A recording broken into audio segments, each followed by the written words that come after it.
안녕하세요. 시나리오 작가 나결입니다. 오늘 유혹하는 플롯 구하기, 인간의 마음을 사로잡는 20가지 플롯은 플롯 중에 라이벌 플롯에 대한 이야기 나눠보고자 해요. 라이벌 플롯의 핵심에 대해서 이 책은 이렇게 이야기해요. 경쟁자는 상대방을 이용한다.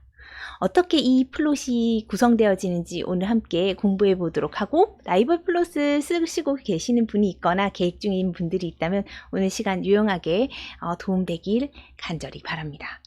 자, 라이벌 이 플롯에서 중요한 포인트는 이거래요. 사자와 사자가 싸우는 것보다 사자와 여우가 싸우는 것, 그 대결을 사람들이 보기를 더 재미있어 한대요. 일단 라이벌이라는 것은 도저히 물러설 수 없는 두 세력이 싸우는 건데요. 같은 대상이나 목적을 놓고 겨루고 있는 사람이고, 다른 사람에게 우수성이나 잘남을 뽐내는 사람, 이미 다른 사람들보다 우수한 어떤 면이 있고 걔네 둘이 뭔가 하나의 목적을 가지고 싸운다는 거죠. 라이벌의 관계보다 더 깊은 구조를 만드는 관계는 없대요. 두 사람은 같은 목적을 일단 가지고 있고요. 그리고 이를테면 이 같은 목적이 다른 사람의 도움을 얻기 위한다거나, 군대를 쳐부수기 위한 거거나, 바둑에서 이기기 위한 거거나, 어쨌든 간에 각자 나름의 동기는 있지만 그 목적이 같기 때문에 그 목적을 향해서 가면서 서로 경쟁한다는 거예요. 그래서 이 플롯의 중요한 규칙이 있어요. 그러면 서로 적대하는 두 세력이 동일한 힘을 가져야 된다는 거예요. 근데 여기서 중요한 것은 또 뭐냐면, 이 동일한 힘이라는 것이 단지 내가 주먹으로 한 대 쳤을 때 10의 힘을 가졌다면 다른 라이벌이 주먹으로 한 대 쳤을 때도 10을 가진다라는 뜻은 아니래요. 그러니까 동일한 성질의 물리적인 그런 같은 크기를 가진 힘을 가져야 된다는 것이 아니고, 근육이 발달한 거인이 있다면 한 명은 그에 대응할 만큼의 크기를 가진 지혜를 가지고 있으면 된다는 거예요.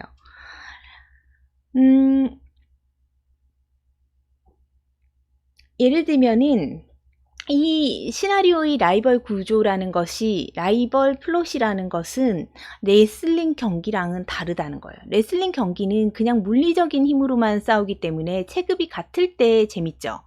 근데 시나리오는 그런 게 아니라는 거예요. 보통은 물리적으로 엄청 센 사람을 약한 사람이 이기는 걸 보는 것을 관객들이 훨씬 좋아한대요. 문제는 한쪽이 힘을 가졌을 때 다른 쪽도 이에 맞설 만한 다른 힘을 세팅해 주셔야 된다는 거예요. 그래서 한쪽이 확 끌어당길 수 있는 그런 걸로는 재미가 없다라는 것이 이 라이벌 구조의 특징이에요. 그럼 라이벌 플롯의 고전이 있어요. 뭐냐면 바로 벤허죠. 벤허를 예를 들고 있어요. 라이벌 사이에 벌어지는 1대1의 대결은 꽤나 흥미진진한데 독자들이 이걸 그냥 보는 것만으로도 좋아한대요. 그래서 유대인 벤허와 로마인 메살라가 벌이는 라이벌 간의 치열함과 숨막힘이 관객을 사로잡게 돼요. 그죠? 그래서 이야기는 갈등의 순간부터 시작되게 되는데요. 이 이야기는 벤허의 어린 시절 친구인 메살라는 로마에서 훈련을 마치고 제국의 장교로 돌아와요. 어린 시절 두 사람은 친했지만 벤허는 메살라와 같은 배경을 가진 사람은 아니죠. 그래서 옛 시절 경쟁심이 생각나서 기둥에 창을 던지는 솜씨를 서로 겨루기도 해요. 사실은 여기까지는 두 사람은 서로를 인정하는 관계죠. 그 크기를. 근데 갈등 요소를 선물하게 돼요. 근데 메살라는 이제 결말에서 이때는 이제 서로를 인정하는 사이이기 때문에 하얀 말을 선사하고, 그죠? 여기까지는 갈등 요소가 없어요. 그리고 이 이야기는 다소 고전이기 때문에 과거의 관계를 구축하는 데 굉장히 많은 시간을 할애해요. 사실 요즘은 과거 관계는 거의 생략하고 가기 때문에 이런 방법, 요걸 보고 이런 포맷을 가라고 제가 이렇게 예를 들은 게 아니라 이 두 사람의 밸런스를 보셔야 돼요. 벤허는 친구를 그래서 메살라는 벤허의 선물에 대한 보답으로 황제에게 이제 소개를 시키려고 해요. 근데 조건이 있어요. 로마의 지배를 한거하는 다른 유대인들의 이름을 말해야 황제를 소개시켜 주겠다고 하는 거예요. 그래서 걔가 싫다고 하니까 메살라가 딱 던져요. 뭐냐면 극단적인 제안을 하게 되는 거죠. 자기와 함께 가서 성공의 길로 가거나 아니면 네가 너 유대인 친구들을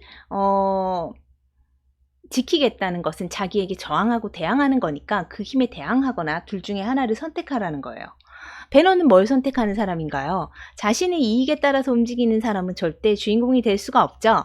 그래서 이 배너는 그걸 거절하게 되고 이때부터 각각의 편에서 동등한 힘을 가진 두 사람이 경쟁을 하게 되는 거예요. 그죠? 그래서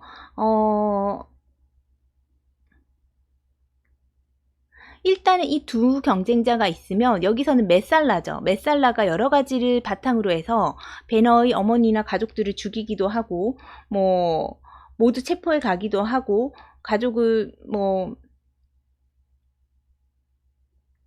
우정 어린 경쟁심을 이제 완전한 이제 적개심으로 바꿔가지고 지배하려고 드는 행위를 보여요. 이처럼 두 명의 라이벌이 있으면 두 명이 가진 힘이 굉장히 동등하지만 이 이야기가 시작되면서 한쪽이 한쪽을 완전히 제압하면서 시작해야 된대요. 어떻게 해요? 순간적으로나마 다른 경쟁자를 월등히 앞서 나가게 된다는 거죠. 예상은 하시겠지만 이 앞서 나가는 캐릭터는 주인공 캐릭터가 아니겠죠. 왜냐하면 보통 사람들은 약한 사람이 성공하는 것, 그러니까 뭐 절대적인 힘을 가지지 않은 사람이 그걸 극복하고 이겨내는 것을 보고 싶어 하기 때문에 보통 한 경쟁자가 순간적으로나마 다른 경쟁자를 월등히 앞서가지만 나중에 그 세력과 영향력에서 이제 배너처럼 그런 처음에는 배너가 몰락한 노예가 돼버린 배너처럼 이렇게 배너의 몰락과 메살라의 성공이 되게 대조를 이루지만 앞으로 점점 그 배너가 자신의 능력을 가지고 성장해 오면서 다시 정확하게 겨루는 시기까지 메살라가 경쟁에서 우월한 위치에 처한 것처럼 보이는 기간이 존재한다는 거예요. 왜냐하면 메살라는 배너에서 양보를 모르는 야심이 가득한 인물이거든요. 그래서 배너는 반면에 양심적이고 정직하기 때문에 배너가 주인공이고 같은 힘을 가졌지만 메살라는 안타고니스트가 된다는 거죠. 그럼 이 라이벌 구조의 극적 3단계를 볼게요. 자, 일단 첫 번째는 지금 앞에서 제가 말씀드렸듯이 프로타고니스트가 안타고니스트에 의해서 첫 번째 극적 단계에서는 불리함을 겪어야 돼요. 이것이 첫 번째 극적 단계의 기능이에요. 프로타고니스트를 바닥으로 떨어뜨리셔야 돼요. 안타고니스트는 꼭대기로 올려놔야 되죠.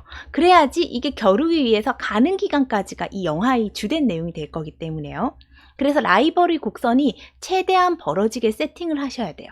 그래서 프로타고니스트는 엄청 바닥으로 나동그라지고 안타고니스트는 가장 좋은 위치까지 올라가서 두 사람의 라이벌 곡선을 벌려놓고 두 번째 극적 단계에서는 이 프로타고니스트의 몰락이 가져온 여파로 인해서 반전이 일어나요. 배너 같은 경우에는 노예선으로 보내져서 배너가 3년 동안 보내는데 탈출을 시도하고 뭐 이렇게 해가지고 자기가 그 아리우스라는 그죠? 로마의 사령관의 양자가 되는 거예요.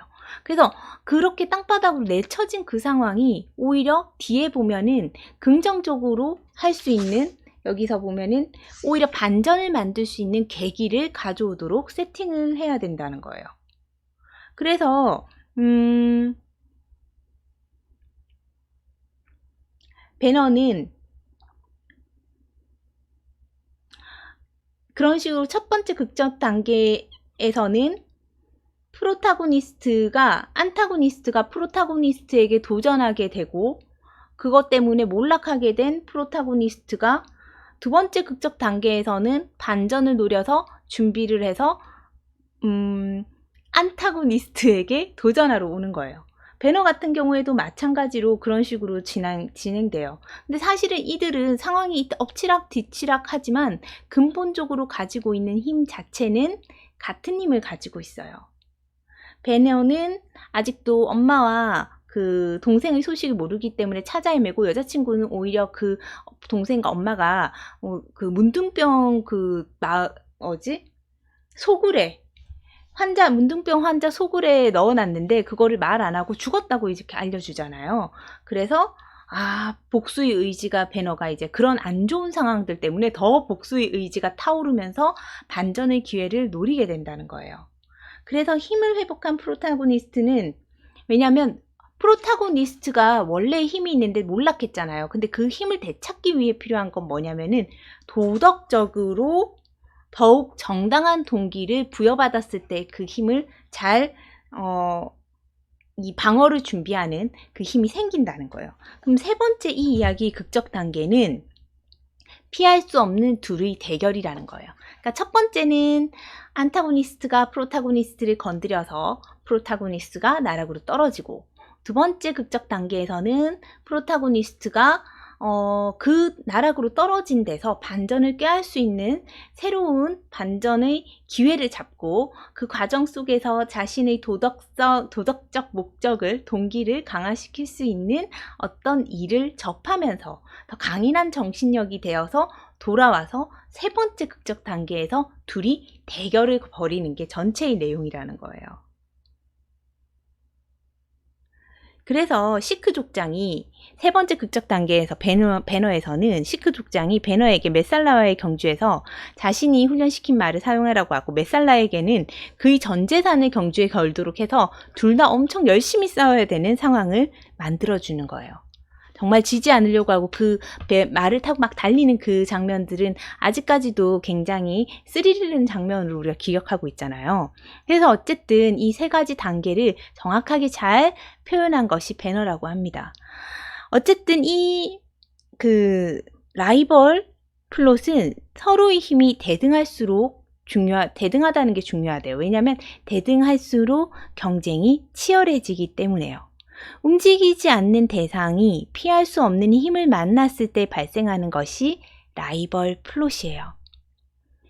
그러면 구조와 등장인물과 상황은 이에 맞춰줘야 되는 거겠죠.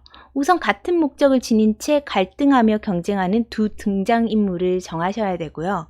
등장인물은 대등하게 맞설 수 있어야 돼요. 한 인물이 우월한 힘을 가지고 있으면 다른 인물은 이에 맞설 수 있도록 다른 종류의 힘을 세팅해서 넣으셔야 돼요. 그래서 아까 말했듯이 두 사람의 힘의 크기는, 싸울 수 있는 힘의 크기는 같지만 그게 똑같이 물리적으로 서로 같다기보다는 다른 종류의 힘을 주면 된다는, 서로 다른 무기를 세팅하는 게 훨씬 재밌다는 거예요. 이를테면 한 사람은 힘이 세면 한 사람은 영리하게, 이런 식으로요. 그리고 그들의 힘을 시험해 볼 수 있는 상황을 재창조하고 각자의 힘으로 싸우게 하는 거예요. 그래서 어떤 경우에 처음에는 한 인물이 다른 인물을 앞서게 만들고, 그 다음에는 다른 인물이 이기게 만들어야 돼요. 추를 양쪽으로 흔들리면서 막상막하의 상황에서 마지막에 두 사람이 전력을 다해서 싸우게 만들어야 된다는 거죠. 그래서 이 플롯에서는 초점과 대상은 문제가 아니고 인간의 본성에 대한 내용이래요. 라이벌의 의도는 사람의 상대를 꺾는 건데요. 어떻게 꺾는 거냐? 인물의 동기가 무엇인지, 그 야망의 기름을 붓는 것은 무엇인지, 분노, 질투, 공포, 대결에 참가하는 인물들을 살펴서 등장인물의 동기를 이해할 수 있도록 행동을 다듬어야 된다는 거예요. 관객은 등장인물이 가지는 진념의 근거를 알고 싶어요. 대체적으로 이야기를 잘 쓰기 힘들어지는 이야기 같은 경우에는 인물의 동기가 분명하지 않을 때예요. 인물이 결핍이 있거나 그것을 극복하려는 어떤 동기가 분명하지 않고 이런 마음이 생길 수도 있지 않나요? 영화를 하는 과정 속에서 이런 마음이 생기겠지라고 넣으시는 것들은 사실은 큰 극적 동기가 안 되기 때문에 결국 조금 이야기를 진행하다 보면 한 중간점까지는 쓰는데 마지막에 쓸 게 없어지는 거예요. 그래서 여기서 정말 말하듯이 등장인물의 진념의 근거를 명확하게 하셔야 돼요. 점검하실 상황 한번 같이 읽어보도록 할게요. 자, 라이벌 플롯의 점검 상황입니다. 첫 번째는 갈등의 원천은 대결을 피할 수 있는 세력이 물러서지 않는 대상과 만난 결과에서 비롯되어야 된다. 두 번째는 라이벌의 본질은 프로타고니스트와 안타고니스트 사이의 세력 투쟁에 있어야 한다. 세 번째는 서로의 적대감이 대등하게 맞붙어야 한다. 네 번째는 그들의 세력이 똑같지 않더라도 라이벌은 서로 대적할 만한 힘을 가져야 돼요. 다섯 번째, 첫 번째 갈등의 순간에 이야기는 시작되고 갈등이 시작되기 전에 두 사람의 대등한 관계를 잠시라도 설정해 두셔야 돼요. 여섯 번째, 안타고니스트가 프로타고니스트의 의지를 꺾는 것으로 행동을 시작하고 이것이 촉매작용이 되어서 이야기를 시작하는 시점이 되어야 합니다. 다음 일곱 번째, 라이벌 사이의 관계는 인물의 세력관계 곡선으로 나타날 수 있는 싸움이어야 돼요. 안타고니스트의 세력 곡선이 오르면 프로타고니스트의 곡선은 내려가도록 하셔야 됩니다. 여덟 번째, 첫 번째 극석 단계에서 안타고니스트들은 프로타고니스트에 의해 대해 우월성을 가져야 돼요. 그러니까 나중에 처참히 져야 될 사람은 먼저 세우셔야 된다는 거예요. 그래서 프로타고니스트는 안타고니스트 때문에 고통당하고 대개 불리함을 겪어야 돼요. 아홉 번째, 도덕적 문제에 관해서는 분명하게 두 사람 중에 한 사람이 옳고 그르다는 편을 가르셔야 돼요. 열 번째, 두 번째 극적 단계에서는 행운의 반전으로 인해 내려가기만 하던 프로타고니스트가 그 반전으로 세력이 조금 방향을 바꿔서 올라가기 시작해야 돼요. 11번째, 안타고니스트들은 종종 프로타고니스트의 힘을 감지해요. 걔가 점점 다시 되살아나고 있구나, 이런 것을 알아야 된다는 거죠. 13번째, 세 번째 극적 단계는 라이벌 간을 피할 수 없는 대결을 설정해 주셔야 돼요. 14번째, 사건이 해결된 뒤에 프로타고니스트들은 자신과 주변의 질서를 회복하면서 이제 마무리해야 된다는 겁니다. 이 이야기를 보면서 조금 저는 이야기가 제가 글을 쓰다가 좀 막히면요, 본능적으로 쓰는 거에서는 많은 경험을 해야지 그 문제를 해결할 수 있잖아요. 그래서 저는 글을 쓰다가 좀 막히면 좀 여러 가지 공부를 해요. 여러분이 만약에 어떤 플롯을 쓰다가 막히신다면 혼자서 많이 고민하거나 생각을 하거나 새로 쓰기 전에 뭔가 그와 관련된 것들을 이렇게 찾아보시면 좋겠고요. 오늘 라이벌 이야기를 쓰시고 계시다면은 배너를 한번 보시는 것도 도움이 되지 않을까 싶어요. 그러니까 어떤 영화를 보실 때도 우리가 관객으로서 볼 때가 있고 플롯을 보면서 내가 작가로서 그 영화가 그런 특징을 가지게 된 이유가 정말 뭔가를 관점을 가지고 보시면 더 여러분이 글을 쓰시는데 도움이 되지 않을까 싶습니다. 저도 그렇게 공부를 하고 있거든요.